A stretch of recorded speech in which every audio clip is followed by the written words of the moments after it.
Ézéchiel, chapitre 40.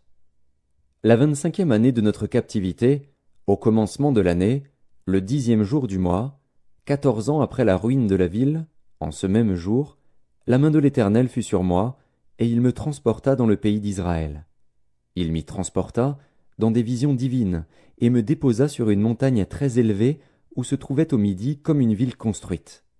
Il me conduisit là, et voici, il y avait un homme dont l'aspect était comme l'aspect de l'airain. Il avait dans la main un cordeau de lin et une canne pour mesurer, et il se tenait à la porte. Cet homme me dit, « Fils de l'homme, regarde de tes yeux et écoute de tes oreilles. Applique ton attention à toutes les choses que je te montrerai, car tu as été amené ici afin que je te les montre. Fais connaître à la maison d'Israël tout ce que tu verras. » Voici, un mur extérieur entourait la maison de tous côtés. Dans la main de l'homme était une canne de 6 coudées pour mesurer, chaque coudée ayant un palme de plus que la coudée ordinaire. Il mesura la largeur du mur, qui était d'une canne, et la hauteur, qui était d'une canne. Il alla vers la porte orientale, et il en monta les degrés. Il mesura le seuil de la porte, qui avait une canne en largeur, et l'autre seuil, qui avait une canne en largeur. Chaque chambre était longue d'une canne et large d'une canne. Il y avait entre les chambres un espace de 5 coudées. Le seuil de la porte, près du vestibule de la porte, à l'intérieur, avait une canne. Il mesura le vestibule de la porte, à l'intérieur. Il avait une canne. Il mesura le vestibule de la porte. Il avait 8 coudées, et ses poteaux en avaient 2. Le vestibule de la porte était en dedans. Les chambres de la porte orientale étaient au nombre de 3 d'un côté et de 3 de l'autre. Toutes les 3 avaient la même mesure, et les poteaux de chaque côté avaient aussi la même mesure. Il mesura la largeur de l'ouverture de la porte, qui était de 10 coudées, et la hauteur de la porte, qui était de 13 coudées. Il y avait devant les chambres un espace d'1 coudée de chaque côté et d'autre. Chaque chambre avait 6 coudées d'un côté et 6 coudées de l'autre. Il mesura la porte depuis le toit d'une chambre jusqu'au toit de l'autre. Il y avait une largeur de 25 coudées entre les 2 ouvertures opposées. Il compta 60 coudées pour les poteaux, près desquels était une cour, autour de la porte.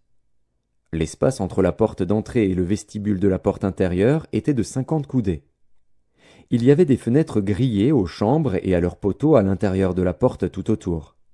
Il y avait aussi des fenêtres dans les vestibules tout autour intérieurement. Des palmes étaient sculptées sur les poteaux.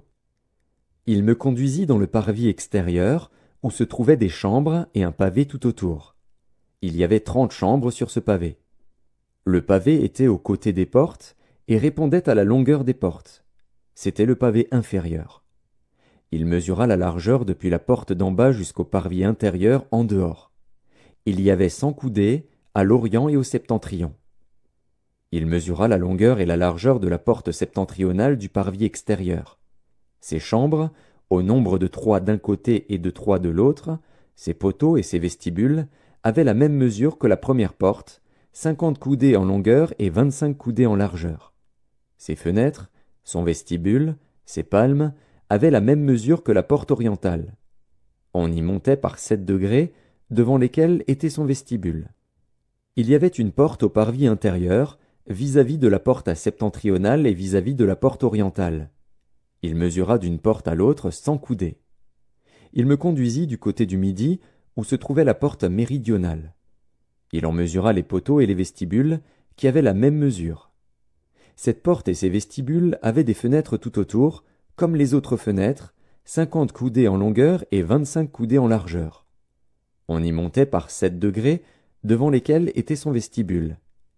Il y avait de chaque côté des palmes sur ses poteaux. Le parvis intérieur avait une porte du côté du midi. Il mesura d'une porte à l'autre au midi 100 coudées. Il me conduisit dans le parvis intérieur, par la porte du midi. Il mesura la porte du midi, qui avait la même mesure. Ses chambres, ses poteaux et ses vestibules avaient la même mesure. Cette porte et ses vestibules avaient des fenêtres tout autour, 50 coudées en longueur et 25 coudées en largeur. Il y avait tout autour des vestibules de 25 coudées de longueur et de 5 de largeur. Les vestibules de la porte aboutissaient au parvis extérieur. Il y avait des palmes sur ces poteaux et 8 degrés pour y monter. Il me conduisit dans le parvis intérieur, par l'entrée orientale. Il mesura la porte, qui avait la même mesure. Ses chambres, ses poteaux et ses vestibules avaient la même mesure. Cette porte et ses vestibules avaient des fenêtres tout autour, 50 coudées en longueur et 25 coudées en largeur. Ces vestibules aboutissaient au parvis extérieur. Il y avait de chaque côté des palmes sur ces poteaux et 8 degrés pour y monter. Il me conduisit vers la porte septentrionale. Il la mesura et trouva la même mesure, ainsi qu'à ses chambres, à ses poteaux et à ses vestibules. Elle avait des fenêtres tout autour, 50 coudées en longueur et 25 coudées en largeur. Ces vestibules aboutissaient au parvis extérieur. Il y avait de chaque côté des palmes sur ces poteaux et 8 degrés pour y monter. Il y avait une chambre qui s'ouvrait vers les poteaux des portes et où l'on devait laver les holocaustes. Dans le vestibule de la porte se trouvaient de chaque côté 2 tables sur lesquelles on devait égorger l'holocauste, le sacrifice d'expiation et le sacrifice de culpabilité. À l'un des côtés extérieurs par où l'on montait, à l'entrée de la porte septentrionale, il y avait 2 tables. Et à l'autre côté, vers le vestibule de la porte, il y avait 2 tables. Il se trouvait ainsi, aux côtés de la porte, 4 tables d'une part et 4 tables de l'autre, en tout 8 tables, sur lesquelles on devait égorger les victimes. Il y avait encore pour les holocaustes 4 tables en pierre de taille, longues d'1 coudée et demie, larges d'1 coudée et demie et hautes d'1 coudée. On devait mettre sur ces tables les instruments avec lesquels on égorgerait les victimes pour les holocaustes et pour les autres sacrifices. Des rebords de 4 doigts étaient adaptés à la maison tout autour, et la chair des sacrifices devait être mise sur les tables. En dehors de la porte intérieure, il y avait des chambres pour les chantres, dans le parvis intérieur. L'une était à côté de la porte septentrionale et avait la face au midi. L'autre était à côté de la porte orientale et avait la face au septentrion. Il me dit, « Cette chambre dont la face est au midi est pour les sacrificateurs qui ont la garde de la maison. Et la chambre dont la face est au septentrion est pour les sacrificateurs qui ont la garde de l'autel. Ce sont les fils de Tsadok qui, parmi les fils de Lévi, s'approchent de l'Éternel pour le servir. » Il mesura le parvis, qui avait 100 coudées de longueur et 100 coudées de largeur, en carré. L'autel était devant la maison. Il me conduisit dans le vestibule de la maison. Il mesura les poteaux du vestibule et trouva 5 coudées d'un côté et 5 coudées de l'autre. La largeur de la porte était de 3 coudées d'un côté et de 3 coudées de l'autre.